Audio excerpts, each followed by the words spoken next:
ಮಣ್ಣನ್ನು 2 ಅಡಿ full rotate ಮಾಡಿ ಅದಕ್ಕೆ ಕಂಪ್ಲೀಟ್ ಜೀವಾಮೃತ ಎಲ್ಲದು ಸಿಕ್ಕಾಬಿಟ್ಟೆ ಎಲ್ಲ ಹಾಕಿ ಆಮೇಲೆ ಏನು ಹಾಕಿದ್ವಿ ಅದ್ರ ಮೇಲೆ ಇವತ್ತಿನ ತನಕ 5 ವರ್ಷ ಆಯಿತು ಟಚ್ವುಡ್ ನಾವು ಏನೂ ತಿರುಗಿ ನೋಡಿಲ್ಲ. ಏನೇ ಸುರಿದ್ರು ಹಿಂಗೆ 100 ಗ್ರಾಮ್ ಹಾಕಿದರೆ 10 kg ಬರುತ್ತೆ. ಆ ಲೆವೆಲಿಗೆ ಈಗ ಭೂಮಿ ತಾಯಿಯಷ್ಟು ಅಗ್ರಿಕಲ್ಚರಷ್ಟು ಲಕ್ಷ್ಮಿ ಬೇರೆ ಯಾವುದೂ ಇಲ್ಲ.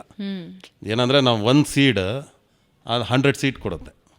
ಆ ಥರ ಅದು. ಈಗ ರಾಗಿ ಆಗಲಿ, ಅಕ್ಕಿ ಆಗಲಿ, ಯಾವುದೇ ಭತ್ತ ಆಗಲಿ, ಯಾವುದೇ ಆದರೂ ಆ ಥರ. ಅದನ್ನು ನಾವು ಅರ್ಥ ಮಾಡ್ಕೋಬೇಕು. ಏನಂದರೆ ಭೂಮಿನ ನಾವು ಉಳಿಸ್ಕೋಬೇಕು, ಅದನ್ನು ಗೌರವಿಸ್ಬೇಕು. ಜೊತೆಗೆ ಪ್ರಾಣಿ ಪಕ್ಷಿ ಕ್ರಿಮಿ ಕೀಟ ಹಕ್ಕಿಗಳು ಎಲ್ಲದನ್ನು ನಾವು ಗೌರವಿಸ್ಬೇಕು. ಇದು ಏನಂದರೆ ನೇಚರಲ್ಲಿ ಒಂದಕ್ಕೊಂದು ಪೂರಕವಾಗಿ ನಡೀತಾ ಇರುತ್ತೆ. ನಾವು ನೋಡೋ ದೃಷ್ಟಿನ ನಾವು ಸರಿ ಮಾಡ್ಕೋಬೇಕು ಅಷ್ಟೇ ಮನುಷ್ಯರು, ಬೇರೆ ಏನಿಲ್ಲ. ಯಾವುದೋ ಹಕ್ಕಿ ಬಂದು ತಿನ್ನುತ್ತೆ ಅದಕ್ಕೆ ಹಕ್ಕಿ ಕಲ್ಲೊಡಿಯೋದು, ಅಥವಾ ಯಾವುದೋ ದುಂಬಿ ಬಂದೇನೋ ಹಾಳು ಮಾಡುತ್ತೆ, ಯಾವುದಿಲ್ಲ. ಯಾವತ್ತು ದುಂಬಿ ರೆಕ್ಕೆ ಬಡಿಯೋದು ನಿಲ್ಲಿಸುತ್ತೆ ಅವತ್ತು ಮನುಷ್ಯನ ಹೃದಯನೂ ನಿಂತೋಗುತ್ತೆ 100%.